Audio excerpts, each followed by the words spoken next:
Hello everyone, welcome back to my channel. For those of you who don't know me, my name is Lena. And I make college and book related videos here on YouTube. If you are into one of those things or both of them, I would love for you to subscribe to my channel. Today I will be sharing with you my opinion on whether or not Book of the Month is worth it. I will be going over my experience with Book of the Month as well as pros, cons, and overall whether or not it is worth it.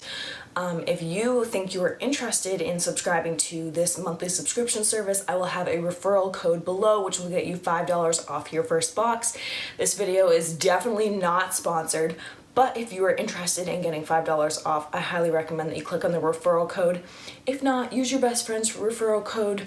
Just make your own account without a referral code. It's no pressure. I just thought I would include it if you wanted $5 off. For those of you who don't know what Book of the Month is, it is a monthly subscription service where you can get a new book as well as up to 2 add-ons. Each month there's 5 books to choose from and you get to select one, and then they will ship it right to your house and you can enjoy that book for that month. So I have had my Book of the Month account for a little over a year. I got it in December 2019 as a birthday/Christmas present from my parents. I started college in 2019 and I was really wishing that I could have something that would come in the mail every month. I kind of liked the idea of a monthly subscription service, but I wasn't sure what I wanted.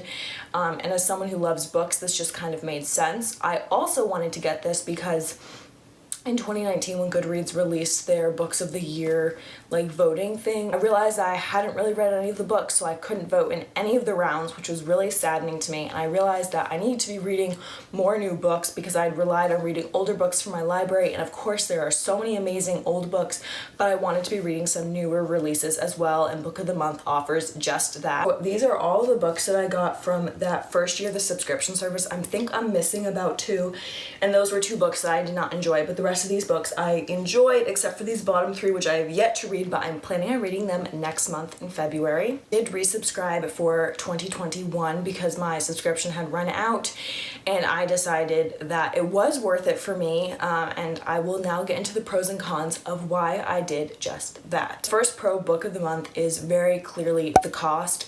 It is $14.99 a month for your book unless you get it during the holiday season where there's typically a discount. But it's $14.99 to get a hardcover no matter the size, which nowadays with book prices for new books, that is an excellent deal. And I did a lot of research about different book subscription services, some that come with lots of little add-ons like teas and trinkets and bookmarks and a bunch of little random things. But I just was not as interested in the little trinkets and extra add-ons, especially for the price that they were at, which is like $30 or $40 or even $50, and I just wasn't really into that. And so for me, as a person who wanted to be reading new books, this just made the most sense. So every month I would get a Book of the Month box, and in it comes my book, which this is my January Book of the Month box, and I got The Prophets by Robert Jones Jr., which I'm really excited to read.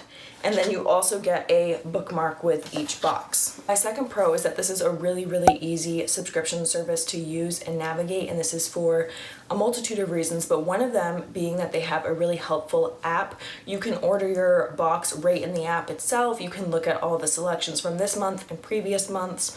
I will say if you're trying to look for add-ons, it's a little easier to navigate that on the website, but you can do it on the app as well. It's also really cute. There's a bookshelf on the app where you can do reviews and do reading challenges, so it's like a little mini Goodreads, which I quite enjoy as well, although it's definitely not quite on the level of Goodreads. Third pro is that you can get new books. These are new releases or even early releases, which is great. I can stay up to date with new releases. I also get a taste for what the new releases are going to be, and I get exposure to brand new debut authors as well as old authors, and I can look at different genres that I normally wouldn't dabble in. I just view this as a great way to gain greater exposure to different authors and genres and all of that kind of thing, which I really enjoy. During the summer, when a lot of the Black Lives Matter protests moved again to the forefront of the news, Book of the Month said that they were going to commit to having 40% of their choices be authors of color, and for the most part, that's 2 of the 5 books. I honestly think they should be going for more, and they do in some months.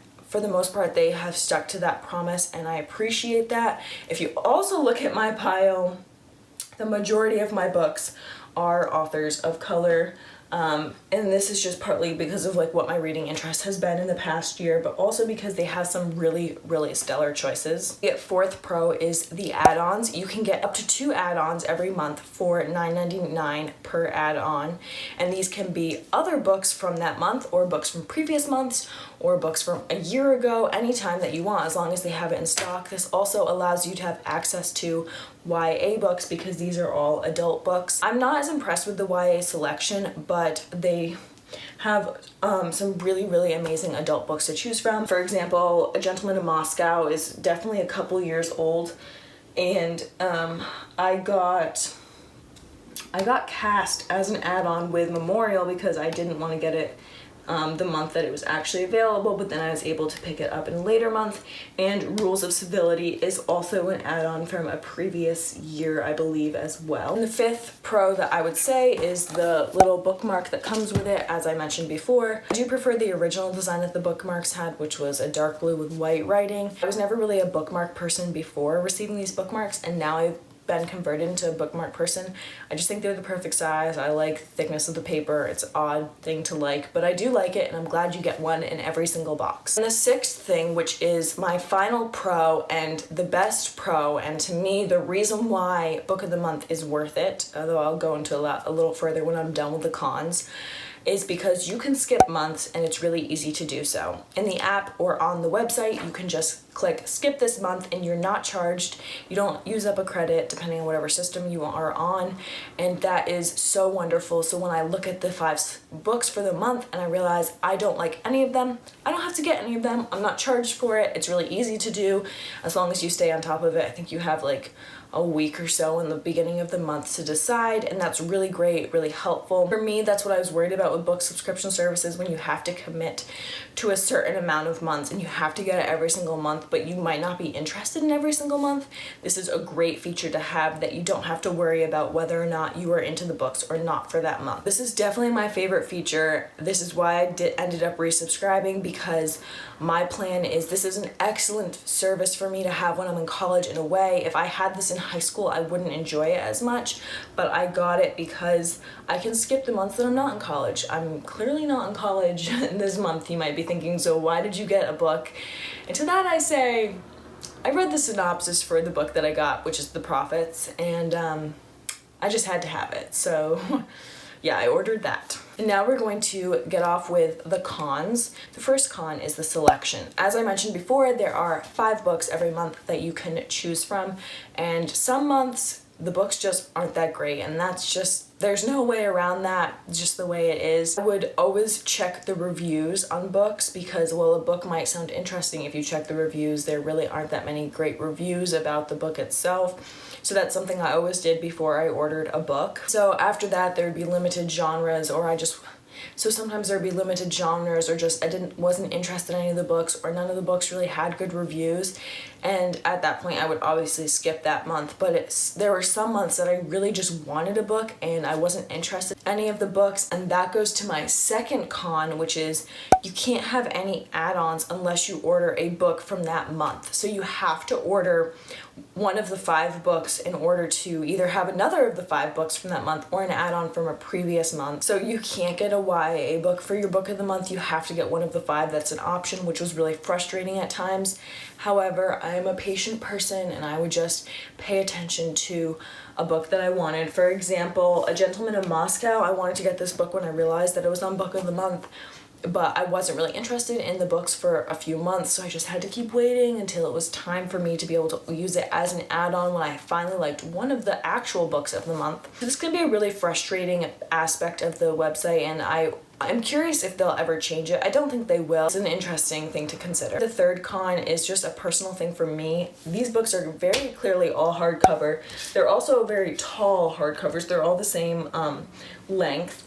And I'm not a hardcover person. I don't really like hardcovers. I know that a lot of people love hardcovers, and obviously they're new releases, so they kind of have to be hardcovers. I kind of wish there was a paperback version, or older books could be turned into paperback and they could be for a cheaper price, or there was just a paperback option every month, because I don't like hardcovers, and for someone who doesn't like hardcovers, This is a lot of hardcovers to have. They're also really tall and they don't fit on every single bookshelf I have, so this is also something I have to consider. And the fourth con that I have is the design. As you can see, each of the books on the spine has the book of the month little logo thing. They also have the book of the month in the top corner, and then they have book of the month stamped on the back with the month that it came in.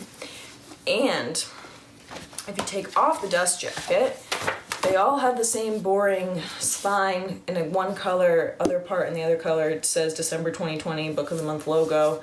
Book of the Month logo, very basic. They're all like this. I mean, they come in different colors. But for example, when I was ordering at Transcendent Kingdom, which you can see has Book of the Month, the whole thing.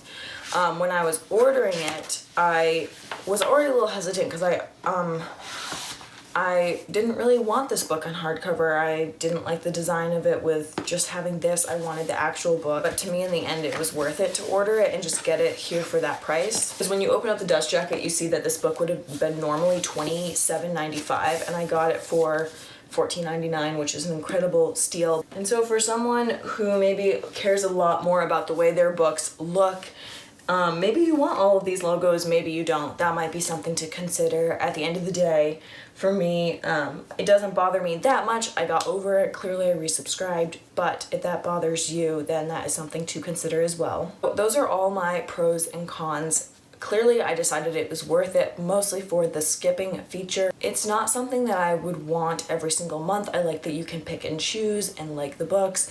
I have been exposed to so many stellar authors. Many of these books were really great reads of 2020. I loved them so much. They were also really well-known and highly acclaimed releases of 2020, which I was glad to have read and be aware of so I can discuss and vote and think about. This is a personal decision, so you can weigh your own pros and cons. If you have any more questions about Book of the Month, just leave them down in the comments below.